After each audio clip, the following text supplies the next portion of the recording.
Happy Wednesday, everybody. And Jim Amadeus here with you. And Amadeus, we're talking in the pre-show. It's Messi's world, and we're just renting. Yeah, Messi, he's done nothing but dominate since he came into the league. He's been killing it in this league's cup so far.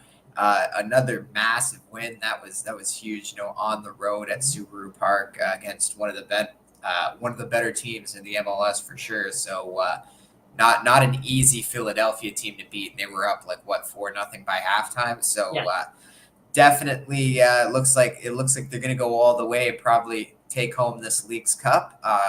Like I said, don't expect Miami to do anything for the rest of the season. Maybe they can squeak into the playoffs. I'm not sure how many points the MLS will be restarting soon on August 20th. Obviously, after this final, that's going to be Nashville. They'll lower the points scale just to make sure. Yeah, that's actually it's an interesting question now, right? Because there is still quite a few games left, and there's a lot of games to play. Yeah. So right now Miami's in dead last. They have 18 points, and so I believe the 9th spot they expanded it to 9. Yeah, they put 9 out there. Yeah, 8 and 9 to the playoffs. So DC has 30 points, right?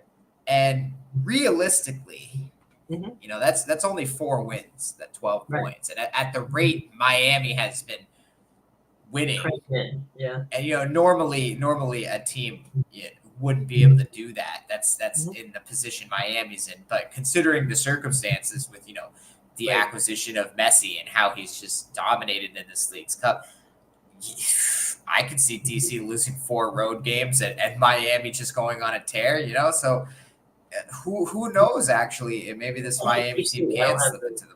I'm sorry, I'm ahead of DC. I don't have their. I don't have the standings pulled up. Who's ahead of them? Yeah. So it's the next amount of points. So it's DC 9th with 30. Then it's Chicago in 8th with 32. Okay, so either one of those 2 teams is reachable. Yeah, and then it's Atlanta in 7th with 35. Okay. And then Columbus 36, Orlando 37, Nashville 38. So they're all kind of bunched up until you get up to about Philadelphia, who's 40, and then in New England 43, and Cincinnati just blowing everybody out of the water with 51 points. And we've seen it in hockey where teams get off to a bumpy start, but then when they get on a roll and they start racking the points up, I wish we had Rye here. It's like drafting in stock car racing. All of a sudden, the number 9 car in that draft suddenly is the number 2 car, and then the suddenly number 1 car. I'm not saying they're going to catch Cincinnati, but certainly, Washington and those are catchable games. But what was interesting last night was Philly decided they were going to come out and be physical, and they thought that would be the way to go. And by halftime, you realized that not only was it not the way to go, it literally worked against them. And it's like, they didn't adjust quick enough to get there, and they were making all kinds of mental mistakes. And you're like, wait a minute, this is a quality team. What the hell are they doing? And they're in front of their own home crowd, which was not necessarily all for them, but it was amazing. You expected better.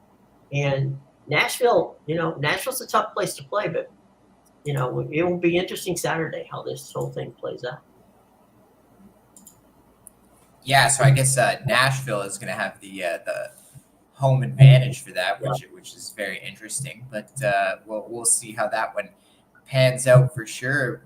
Going back to this Miami team, like a great example was just a few years ago in the NHL when the St. Louis Blues were in last place in January, and that was the year they won the Stanley Cup. So you can definitely get hot. And I'm looking at the schedule right now, and so there's 12 matches left for Miami in the season, Mm-hmm. and I'm looking at some of these matchups, right? So they got a Right. home match to Charlotte, they got a home match to Kansas City, they got a home match to Toronto and New York City FC, on the road to Chicago, on the road again against Charlotte.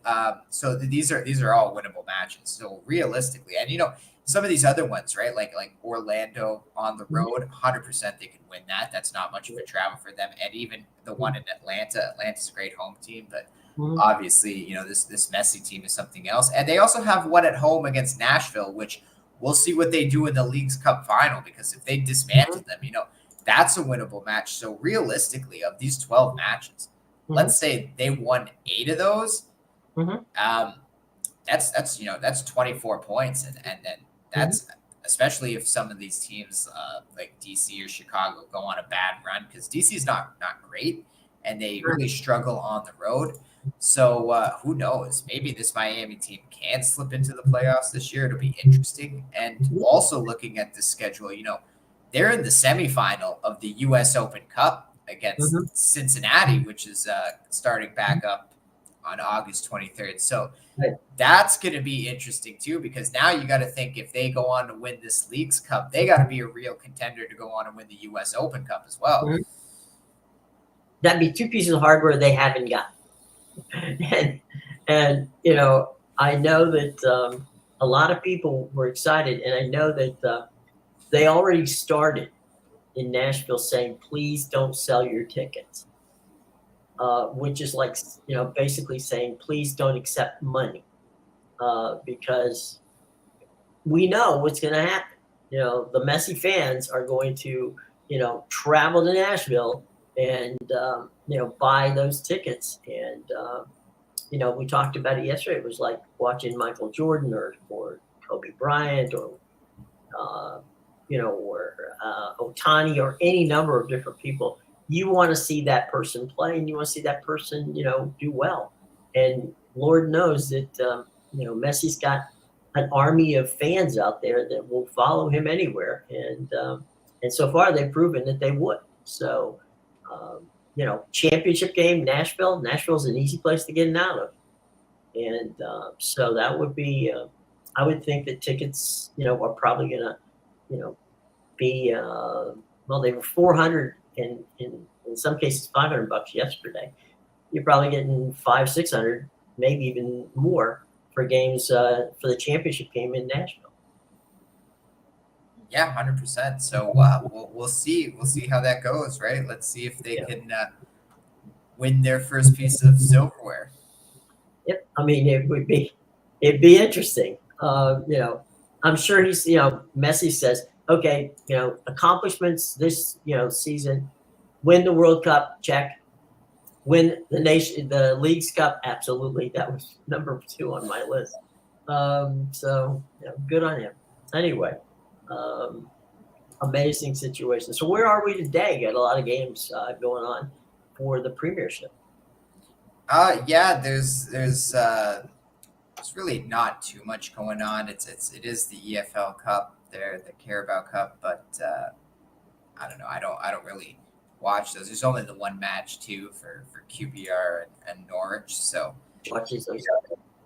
Yeah, the big match today is actually the UEFA Super Cup. We have obviously the Champions League champions Manchester City taking on the Europa League champions Sevilla. Wow. Yeah, so that's and is that started yet, or that? No, that one starts at 3:00. So right after this, you can catch the UEFA Super Cup. That one is on a neutral site. Okay, good to know. Yeah, I forget where, but I can double check right now. Well, the point is, we know who the 2 teams are. So yeah, it's in Greece. Yeah. So that's definitely obviously a big one. Manchester City, they missed out on winning the Community Shield that first really pre-match before the season started.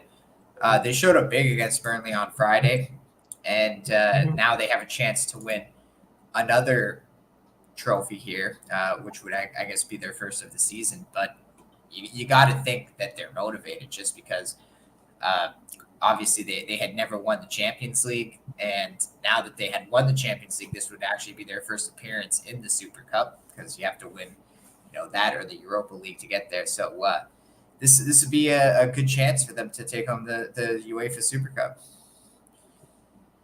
And excuse me. And that would be, that'd be a phenomenal way to start things off, right? Yeah, it would definitely give them some confidence and a boost going forward. So hopefully, they would just be able to put that Arsenal loss behind in the Community Shield and carry on with the season.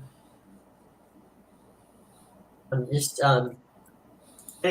winning anything like this, I think, is so important to the to the mindset of the team, right? You get, especially getting wins like that. That's a good one. You want to just keep back and say, hey, look, we've done well. Life goes on. We can. I mean, it can help you as you spur yourself on to the rest of the season.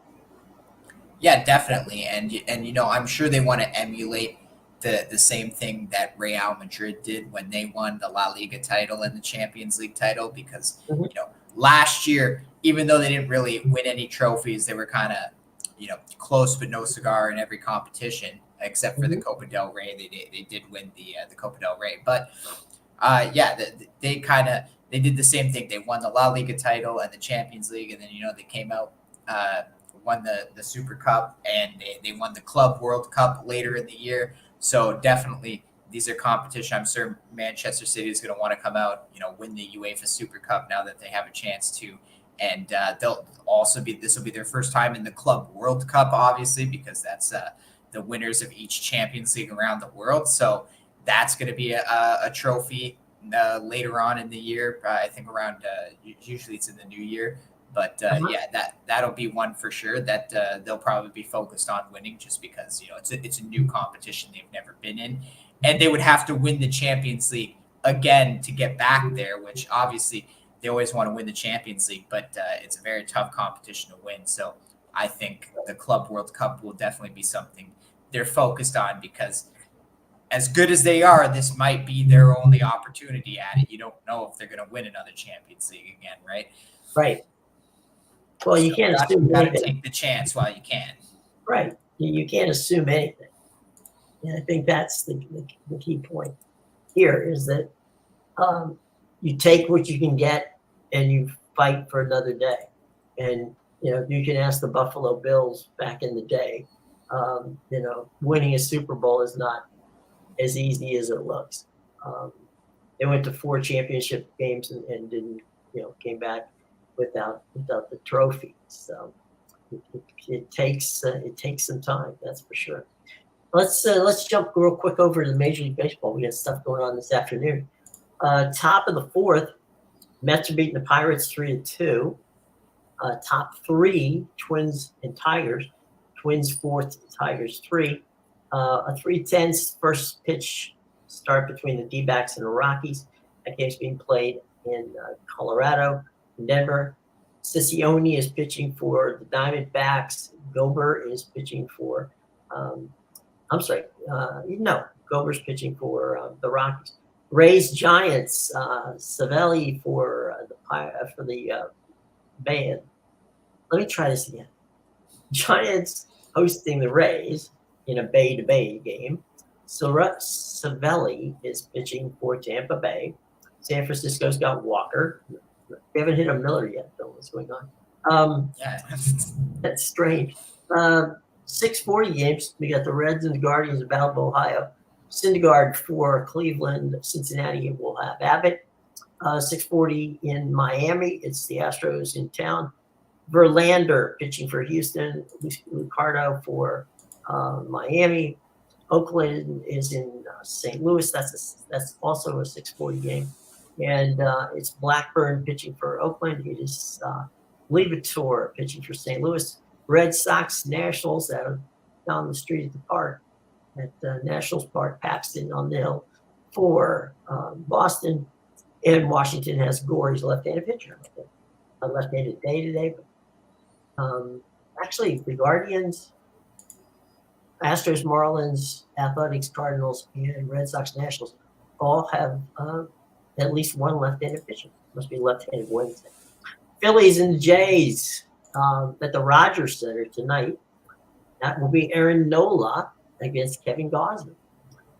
Yankees at the Braves. I got a TBD on the Yankees. You got a pitcher for the Yankees.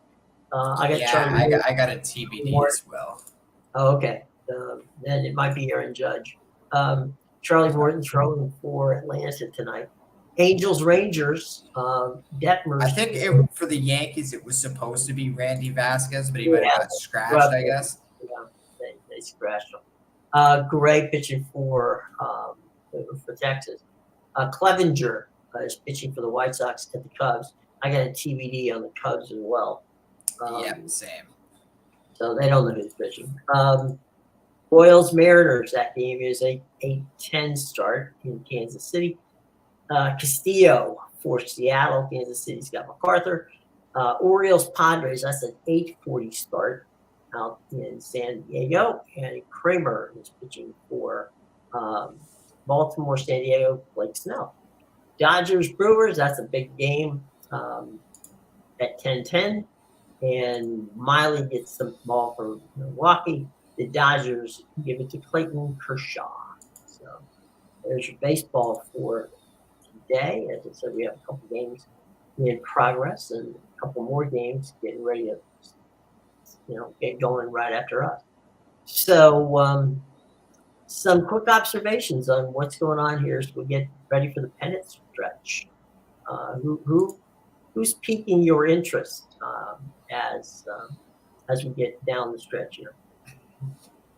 Yeah, I still like these Mariners. I think the Blue Jays in that last wild card spot, they're a very inconsistent team at times. Mm-hmm. Sometimes their offense can go cold and it kills them. Sometimes they just have a stretch of bad pitching. So I think this Mariners team, especially since they've been catching fire lately, if they can just continue to do what they've been doing, they're only a few games out, and I think they can make this a very interesting race to the end with the Blue Jays for sure. Absolutely. Let's go down. I'll give you the standings. That way we'll know where we are. Let's start with the AL East. You got Baltimore leading Tampa Bay by 3 games, and Toronto by 7.5. You've got Minnesota and Cleveland, and Minnesota leads the Guardians by 4.5 games, and Detroit is 9 games back. In the West, 3.5 games separate the first place Texas Rangers and their cross-state rivals, the Houston Astros. Seattle is 7.5 back. That's not something that they couldn't make up, but it's going to be tough when you got Houston and Texas ahead of you. Meanwhile, back over in the National League, in the East, it's not even close. Atlanta is 12.5 games ahead of Philadelphia, 15 ahead of Miami. Milwaukee leads the Cubs by 3. It seems like 3.5 and 3 is pretty much a key thing. Cincinnati and Chicago are tied at 3.5 games out. In the Central out West, it's getting late early, as the old saying goes. The Dodgers lead the G-Men by 9 games. So let's take a quick look at what our wild card standings are, as we talked about it, because you like those Mariners. Let's see how far they got to go. Right now the Rays are in the top spot. Houston is 2 games up on Toronto. Toronto's only 2 games up on the Seattle Mariners. So the Mariners are 2 games out of the wild card position. By the way, just for giggles, Boston and the Yankees. Boston's 3 games back, and the Yankees are 6.5 back. And those lucky little Angels that we said what a wonderful job they did by keeping Ohtani. They're 8 games back and fading fast. So That's what we got in the American League. In the National League, it's obviously Philadelphia. They're in kind of the same place they were last year. They're 2.5 games up in the wild card race. Miami is 1 game ahead of Chicago and 1 game ahead of Cincinnati and 2.5 games ahead of Arizona, and only 5.5 games out is San Diego. So you've got a log jam there, right outside of, with Miami. You've got 5.5 games separate 5 teams. So it could get very interesting in the National League in that wild card situation there. Your thoughts on anything in the National League? Yeah, it's a very interesting race. Obviously, we saw the Diamondbacks fall off. They're right back at 500 now, but still right in the race because there's so many teams right at that 500 mark. You have basically, the three in the NL Central there: Cubs, Reds, and Brewers are all pretty much, well, except for the Brewers, but the Cubs and the Reds are all, they're both like right there, just 3 games above 500. So definitely, the Reds. It's interesting because all these teams, they haven't been awful. That's for sure. Like the Cubs, when they get hot, they get hot. They can hit. They do have their cold streaks, so they're a bit of a streaky team. That's their downside. But when they get hot, they definitely get hot. The Reds, obviously, they've had a great offense all year, but their pitching has been awful. And when their offense shuts down, the whole team kind of shuts down. So it'll be interesting to see how they go this last stretch. I think the Phillies are probably the safest team. They seem like the most consistent of that bunch that's fighting for the wild card. The Marlins, they had their little hot streak. They've been fading lately, but now they're starting to play better. So it's going to be interesting to see. They have a very good pitching staff, I think. So that's always going to help in the race to the wild card. The Giants are a team I think will probably hang on to they're in that second wild card spot, right? Mm-hmm.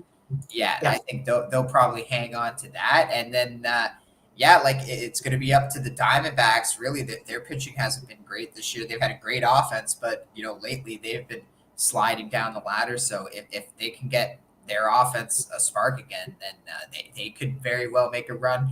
Obviously, the Padres were mentioned in there. I don't think they'll go on a run. I don't think that their offense is good enough the way they've been playing. They've been in kind of a slump lately as well. So it'll be tough for them to break out of that. But yeah, I think definitely, between the Cubs, the Reds, the Marlins, and the Diamondbacks for that last spot in the NL and the wild card, I think any one of them has a real shot just because, they're all good when they catch fire, but they also have their downsides with the streakiness and whatever each team specific thing is.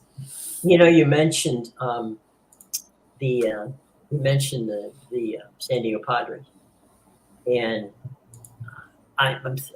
we back at the trade deadline, we were saying, wonder if we would hold on to Juan Soto or not, and to sit there and both agree that it's the offense that's the problem with the San Diego Padres is almost mind-boggling when you have, the players they have, the gamers. I mean, you got Manny Machado, you've got Soto, you got guys who should, under normal circumstances, be crushing, and they're not.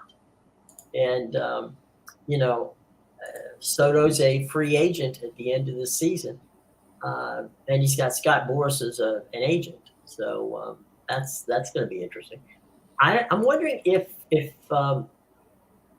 they decide to do, in Soto's case, if they decide to do one of those pillow contracts, where you take a year and play for somebody for a year, and get a lot of money for a year, then hope that you get your stuff back, or do you just say this was an aberration and I'm still going for a big contract? Yeah, it's tough. In my opinion, his value has gone down for sure since his days on the Nationals. For the earth, yeah. And yeah, so especially when it is mind-boggling that the offense is the problem on this team when you look at that lineup. So maybe there's a world where the Padres sees the same thing and they kind of just chalk it up to this is just a down year for our offense. And, we have the pieces there. We should have a better year next year. Maybe we just got off to a bad start and maybe they're holding out for next year with the hopes that maybe they get hot and slip into the wild card this season. But yeah, like they're taking some chances with the money that they've spent. And it's definitely, it definitely makes no sense the way this offense has performed all season. Yeah. I mean, maybe you can talk Juan Soto into saying, hey, look, let's go for an additional year at X amount of dollars and let's see how we do. We should be doing better and we can, retool a bit of things to get better. I don't know. I think, you never, if you're a free agent, the last thing you want is to have a bad, walk year. And Lord knows, Soto with his talent. I mean, the guy is off the charts talented. He's had nowhere near the kind of year he should have. Yeah, and you know what? The pitching is definitely there, or at least it's rounded into shape now because between Snell, Musgrove, and we saw Waka come out and pitch great last night. So they got 3 solid starters there. Plus, Yu Darvish can be okay at times. He wasn't great to start the season, but I guess he's pitching better now. So definitely they have the pitching there. Maybe their bullpen needs some improvement, but yeah, like this is a team that when you look at the lineup in the offseason, how do you even improve this offense? These are all players that should be performing, and it's kind of like the same thing what's going on with the Mets, right? Like the pieces are there. It's just a production issue this year, specifically. Right. And they blew up the pitching staff, so they're going to have to address that in the fall. In the off season. See, I think the Mets actually handled it better than the Padres because they had these veterans that weren't really pitching well because like I said, Scherzer and Verlander, when they were there, they were great at home, but they were giving up like 3-4 runs on the road. And for the money they were getting, it wasn't worth it. So I think definitely, selling them at the deadline and just kind of saying, look, we know we're not going to make the playoffs this year, but we have the pieces. Let's just hope our offense is better next season because it was great last year. And yeah, just as you said, retool the starting staff with maybe some younger guys a bit cheaper, right? Maybe pick up some guys from the Rays or something. They seem to have a lot of expendable pitchers over there. So yeah, I think part of the problem is that part of the advantage, I should say, of what they did is they knew when to get rid of these guys. And they go, you know what? There's some value. We can get some pieces back. And it gives them a year to basically work out what they need. And so they can bring some guys up. They can, tootle around and see what's going on. And things might, work out, might break their way. And I think that was probably the wisest, process they could do.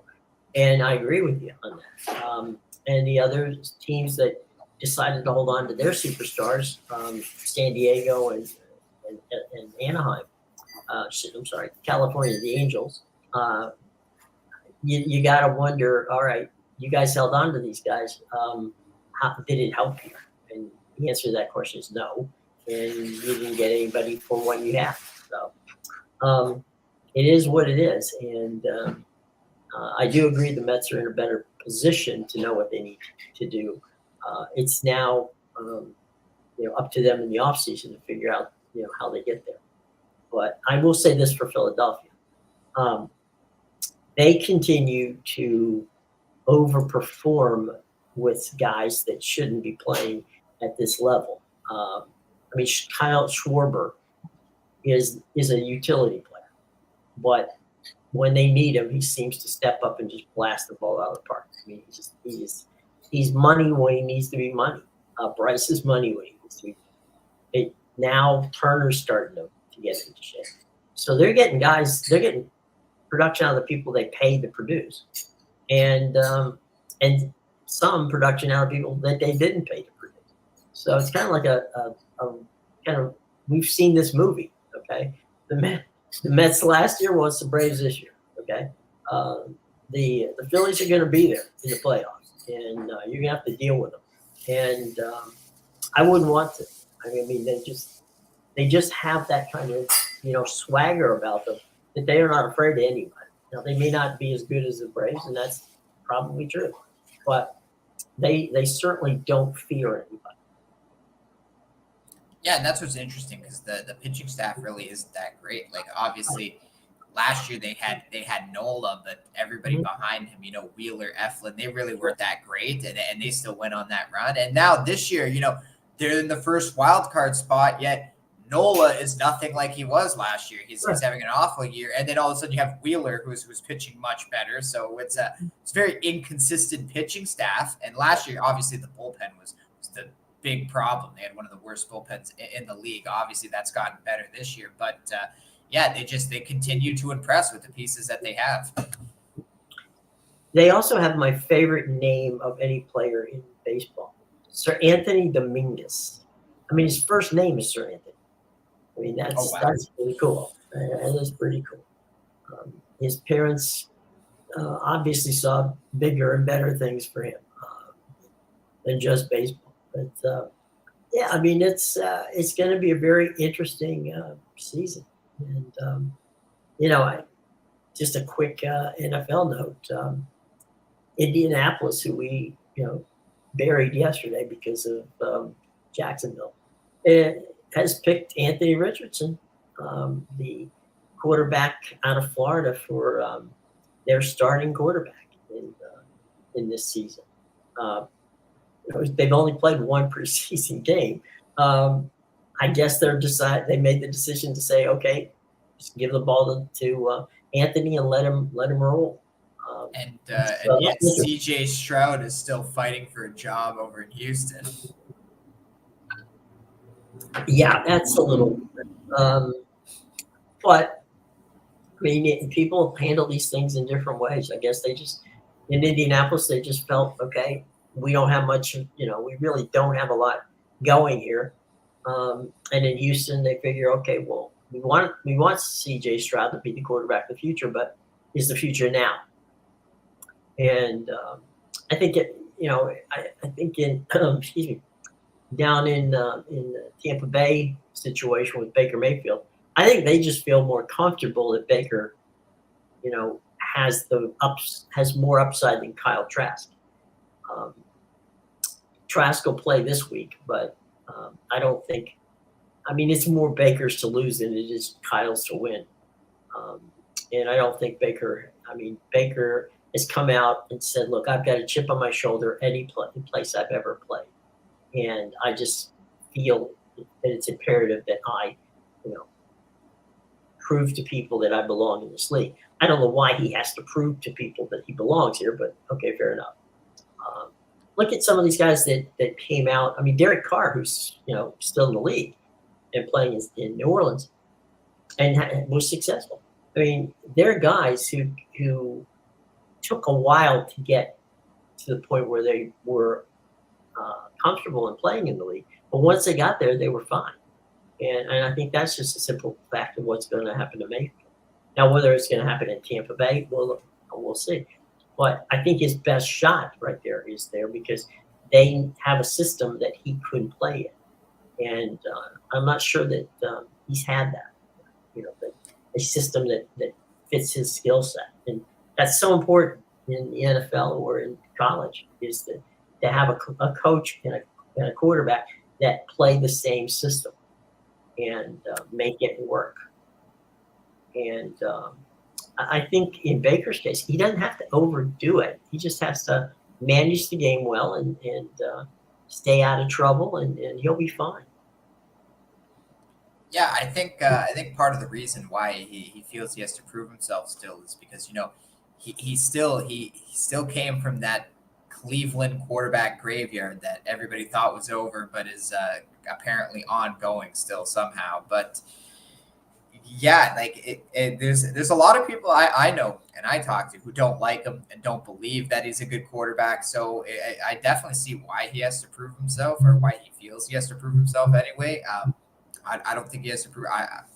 I know just from his drive and the way that he played, like he played through with a shoulder harness. Like, come on, we're literally judging him off that one season, and I always get the response. It's like, well, even without the injury, he's bad. It's like, how do you even know that? Like, that's such a tough injury to play through. So it's one of those things where I think that the team also gets behind him because they know of his hunger to win.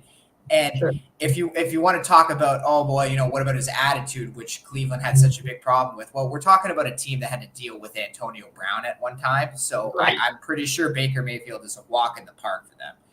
Yeah, I think that Jason Light, who is the general manager of the team, made it a point to call him and say, "Look, we want you.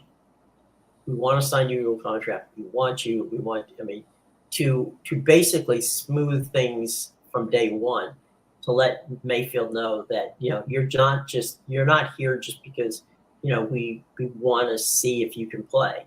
You're here because we think that you can lead us. That's a whole different mindset than what happened in Carolina, and then what happens in Los Angeles when he went out there when Stafford went down. So I think that's probably to his advantage. And people forget in Cleveland that every year he was there, they had a different offensive coordinator. So he's got to learn an entirely new playbook every year he's there. So come on. And when he played for the Rams last year, he was actually really good in those first couple starts. Now, he ended up getting a little near the end there, and people always like to pull on that. But I think, how can you judge him again on that when the guy learned the system like overnight pretty much, and came out and won them a game?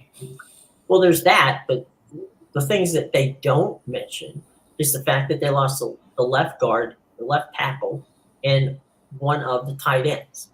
So, all right, that's you got 3 starters on your offensive line. He's gone. You've got your So what exactly do you expect him to do? He was playing run for your life most of that time. Yeah, and by then, who they had was it Cooper Kupp was out, right? So Cooper Kupp was out.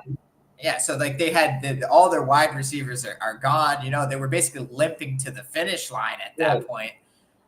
They had guys who probably had to have my name is tags on them because nobody. I mean, they were signing guys off the street.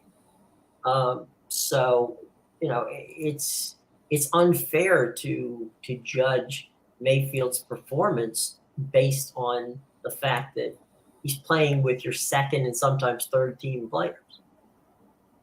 Yeah, but now now he's going to have real running back. He's going to have one of the best wide receivers in the league who carries the same mindset and energy that Baker does because he thinks he's one of the best in the league. So, that's going to be I could see that being a good tandem this year. Him and Mike Evans. I think that'll just because it feels like they carry the same energy around, and that's probably why Mike Evans gets behind him because he sees probably a bit of himself in there, just that hunger, that drive to constantly win and be the best. Well, what I'm being told from folks who cover these people on a daily basis is that the receiver room and the quarterback room, have bonded well, and you've got a lot of good, and I think this is the most important thing for Baker is that they don't have a really big time, home run, Tyreek Hill type speedster on the team, but they've got very good possession receivers, like Mike Evans and Chris Godwin and those guys. That'll help him because and they've got a kid by the name of Orton who's a tight end, out of Washington State, and he's again, possession type receiver. He's kind of the guy who at one point was like a baby Gronk. Gronk groomed him to be a good wide receiver. Good tight end. He was injured last year, and now he's back, and he'll be playing full time. So I think that what they've surrounded him with is a group of people that will say, all right, Baker, you don't have to throw, the ball 50 yards down the field. Just, hit the spots. You have guys who are going to get open for you. You have backs who can catch the ball. And, just as I said before, and when I say manage the game, that's not a bad thing. You can manage the game to championships. I mean, look at what Tannehill did with Tennessee. I mean, you can go that far, and people won Super Bowls with managing. But I think the key there is just they're not expecting him to step in and be Brady. They're expecting him to be the best Baker Mayfield that he can be. Yeah, definitely. So I'm excited to see what they do this season for sure.